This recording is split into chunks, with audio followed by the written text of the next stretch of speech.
హైడ్రా నిర్వహిస్తున్న విధులన్నింటిలో డీఆర్ఎఫ్ బృందాల పాత్ర చాలా కీలకమైందని హైడ్రా కమిషనర్ ఏవి రంగనాథ్ అన్నారు. ప్రభుత్వ లక్ష్యాలు, ప్రజల అంచనాలను మేరకు హైడ్రా పనిచేయాల్సిన అవసరం ఉందన్నారు.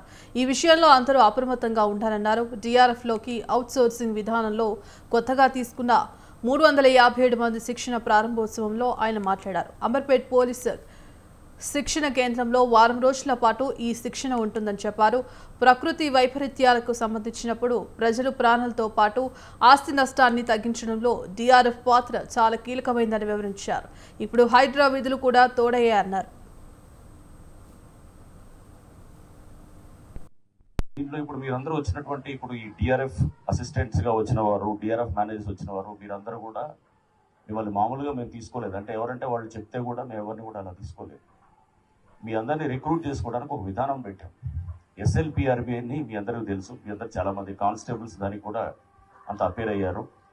ఆ waiting list state level police recruitment board chairman గారు ఉన్నారు. అడిషనల్ డీజీ ఈవి శ్రీనివాసరావు గారు ఉన్నారు.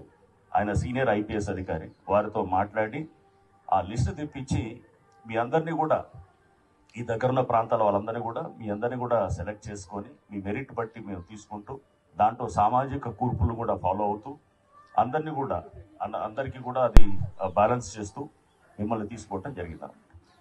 ట్రైనింగ్ కూడా దాదాపుగా పోలీస్ ట్రైనింగ్ లాగా ఉంటుంది.